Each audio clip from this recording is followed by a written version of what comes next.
നമ്മ ഇന്ന് വെള്ളരിക്ക് ലേശം വളം ഇട്ട് കൊടുക്കുകയാണ്. ആഴ്ചയിൽ ഒരിക്കലെങ്കിലും നമ്മൾ അതിന് ലേശം വളം ഇട്ട് കൊടുക്കണം. ദിവസവും ചെയ്യുന്ന ഒരു വളത്തെ പറ്റി ഞാനന്ന് ഒരു വീഡിയോ ഇട്ടപ്പോൾ പലരും എന്ത് വളം എന്ന് ചോദിച്ചിട്ടുണ്ടായിരുന്നു. പലരും ആ വീഡിയോ മുഴുവൻ കാണാത്തത് കൊണ്ടായിരിക്കും ആ ഒരു സംശയം ഉണ്ടായത്. പക്ഷേ ഞാൻ അത് പറഞ്ഞത് വ്യക്തമാകാത്തത് കൊണ്ടാണോ എന്നും എനിക്കറിയില്ല. പക്ഷെ ഞാനിതായി കൊടുക്കുന്നത് ഇതൊരു വളമാണ്. ഇത് കരിയാണ്. ഇത് ഞാൻ മാർക്കറ്റിൽ നിന്ന് വാങ്ങിയതല്ല. മാർക്കറ്റിൽ വളം ഡിപ്പോയിലെല്ലാം കിട്ടുകയും ചെയ്യുന്ന കരി എന്ന് പറഞ്ഞിട്ട് തന്നെ ഒരു വളമുണ്ട്. ഇത് ഞാനിപ്പോൾ നമുക്ക് അടുപ്പ് കത്തിക്കുമ്പോൾ കിട്ടുന്നുണ്ട് കരി. വിറക് കത്തിക്കുന്നവർക്ക് അറിയാതെ കിട്ടുമല്ലോ, കരിയായിട്ട് കിട്ടുന്നില്ല. പിന്നെ പണ്ടെല്ലാം നമ്മൾ കലമെല്ലാം കഴുകിയ വെള്ളം എടുത്ത് വെച്ച് നമ്മൾ ഇത് എല്ലാ ചെടികൾക്കെല്ലാം ഒഴിക്കലുണ്ട്. കോയക്കും വാഴക്കെല്ലാം നമ്മൾ അത് ഒഴിച്ചു കൊടുക്കുമ്പോൾ നല്ല ഉഷാറിൽ വളരുന്നില്ലേ. അപ്പോൾ ആ ഒരു കരി ഇപ്പോൾ അങ്ങനെ നമ്മൾ ഗ്യാസ് അടുപ്പിലെല്ലാം പാചകമെല്ലാം ഗ്യാസ് അടുപ്പിലായതുകൊണ്ട് നമുക്ക് അങ്ങനെ കരി കിട്ടാൻ സാധ്യതയില്ല. അപ്പോൾ നമുക്ക് കരി ഉണ്ടാക്കുകയാണ്. ലേശം കരി വിറക് കത്തിക്കുന്നവർക്കാണ് കരി കിട്ടും. അല്ലെങ്കിൽ നമ്മൾ എന്തെങ്കിലും കരിയിലൊക്കെ കത്തിച്ച് നമുക്ക് ലേശം ഉണ്ടാക്കാം കരി. അങ്ങനെ ഉണ്ടാക്കിയതാണിത്. അപ്പോൾ അതാണ് ഞാൻ ദിവസവും കൊടുക്കുന്ന ഒരു വളം എന്ന് പറഞ്ഞപ്പോൾ ഞാൻ അതാണ് കാണിച്ചത്. ഇതിപ്പോൾ ഇന്ന് മണ്ണിനോടൊപ്പം ചേർത്തിട്ട് ലേശം കൊടുക്കുന്നുണ്ട്.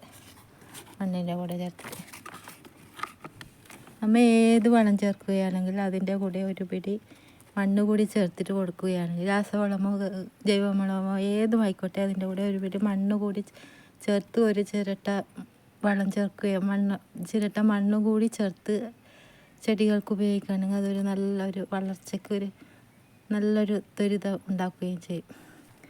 ഇതിൻ്റെ കൂടെ ഞാനിപ്പോൾ ഒരു സെറാമിൽ കൂടി കുറച്ച് ലേശം ചേർക്കുന്നുണ്ട്.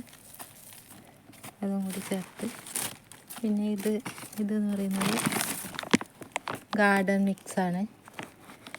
ഗാർഡൻ മിക്സ് ചകിരിച്ചോറും ഇതിൻ്റെ കൂടെ വളവും ഉൾപ്പെട്ട ഇത് ലേശം കൂടി കൊടുക്കുന്നുണ്ട്. ഇതെല്ലാം കൂടി മിക്സാക്കി മിക്സാക്കുന്നുണ്ട്. ഇതിപ്പോൾ ഇത് നല്ല മണ്ണുണ്ട്, ഇതിൽ മണ്ണും അടങ്ങിയിട്ടുണ്ട്. മണ്ണ് കൂടി നമ്മൾ ചെടിക്ക് ഇട്ട് കൊടുക്കുക.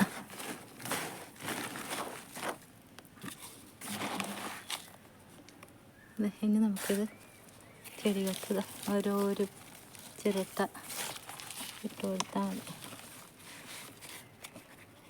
ആയി. അപ്പോൾ മണ്ണുമായി വളവുമായി. ഇതിൻ്റെ മീതെയുള്ള മണ്ണിടണമല്ലോ നമ്മൾ, അതുമായി വളവുമായി.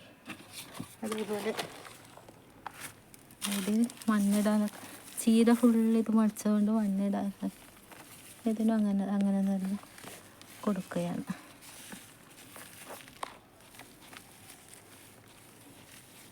മണ്ണുമായി വളവുമായി. ഇതേപോലെ തന്നെ മണ്ണ് കൂടി മിക്സ് ചെയ്ത് എല്ലാറ്റിൻ്റെ മറ്റോരോരു ചിരട്ട കണക്കിന് മണ്ണ് കൂടി ഉൾപ്പെടുത്തി വളം ചേർക്കുക.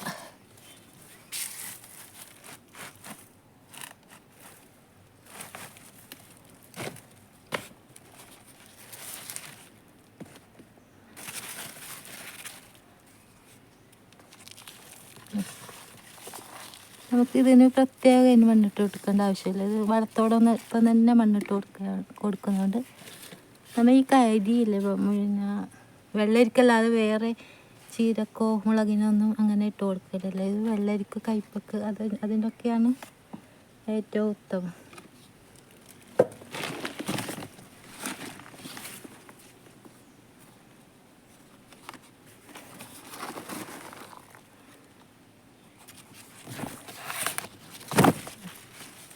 ഇതിന് ചീര കുറേ വളർന്നുകൊണ്ട് മണ്ണങ്ങനെ ഇട്ട് കൊടുക്കാൻ പറ്റുന്നില്ല.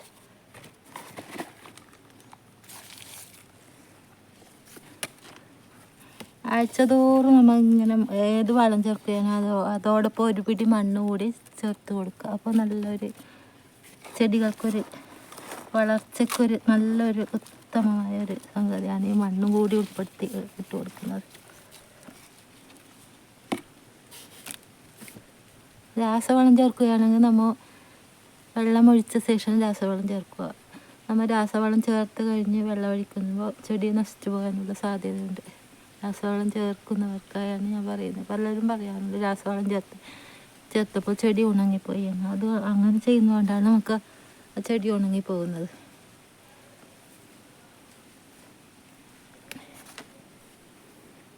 അങ്ങനെ വെള്ളരിയിൽ എനിക്കങ്ങനെ അധികം വെള്ളരിയൊന്നുമില്ല. ഉള്ളതിന് നല്ലൊരു സംരക്ഷിച്ചാൽ നന്നായി കിട്ടുമെന്നാണ് എനിക്ക് തോന്നുന്നത്. പൂവൊക്കെ ആയിട്ടുണ്ട്.